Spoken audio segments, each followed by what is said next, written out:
Josh, congratulations. It was labelled the Group of Death. It's living up to it, and you've given yourself a chance with a great performance here this afternoon. We have to against Wessel. Wessel is obviously one of the best youth players about, and he's shown it. But look, they have a good record against them, and I proved it there.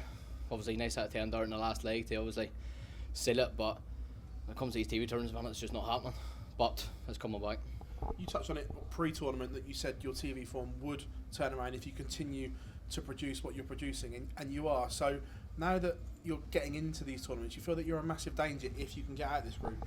Well, hopefully. That's obviously the plan every time I play majors. But if you look back at my majors, nearly every single major I average 100 but lose. At the same time, that's just the game nowadays. You have to play well to win, and I have to dig deep, and I dug deep against Wessel, and finally came out the winner.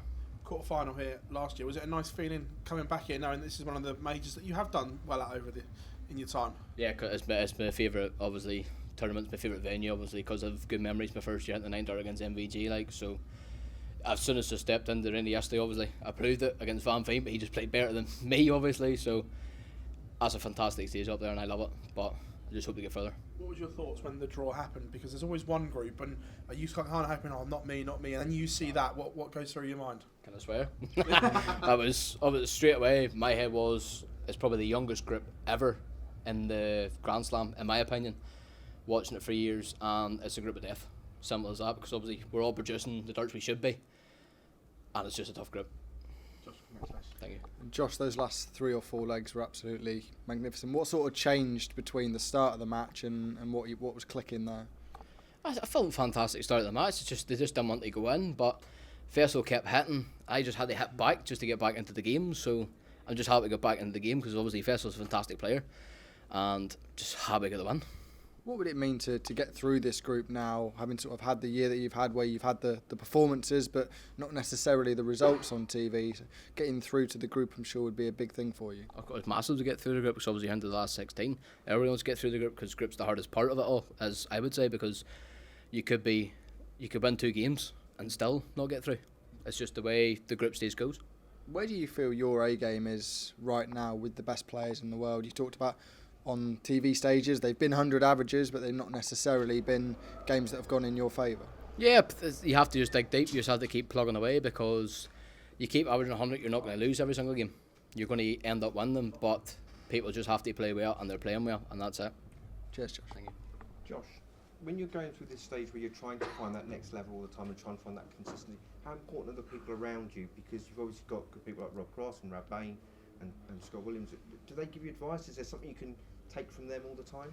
Yeah, obviously, as I touched on when I won that last Players' Championship, Rab had a sit down, talk to me, said, Josh, you've moved forward over to the right hand side of the hockey, and I didn't realise it until I was practicing. I realised it myself to move back to hockey, won the Pro Tour, and I'm playing well here, so obviously it's a major change because I didn't realise it was happening.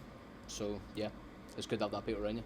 And just like Rob sort of he's good at grinding results out as well. Is that sort of important to you to sort of do the yeah, sort of but same whenever I don't feel down that often, but whenever you do feel down, Rob's always there to pick me up. Rob's like a dad to me in this game. He just treats me like a son, and he always puts me behind his back. Sometimes he might focus on me, sometimes more on himself, which I appreciate for myself, but it's not good for his game. But it's just the way Rob is.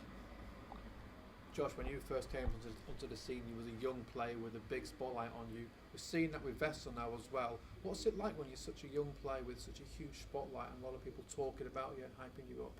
I understand why they're doing it because obviously we're the future of the game. Because obviously MVG's not going to last forever, Rob Cross, Luke Humphreys, no one's going to last forever. That's just what darts is going to be. So I understand why they're doing it, but it's a pain in the ass why they're doing it, in my opinion, because you have to look at Luke Littler. He's getting it all. And I don't know if it's affecting him or not, but he hasn't been performing the way he has because, in my eyes, if you didn't put Humphreys in, Luke Littler's one of the best players in the world, probably number 2, in my opinion. So, just need to give the youth players a wee bit of slack sometimes, I think. Do you think that spotlight affected you in your development years? I don't know because I don't think about it, but a lot of people said it probably did, but I'm saying it didn't. But maybe because obviously what I've done my first year, but I think my third year now, is better than I've done my first year. Consistently wise, but because you're new to the game, it's a hell of a lot different. That's why they say my first year was the best, but I disagree with that. But the limelight doesn't help a lot of players.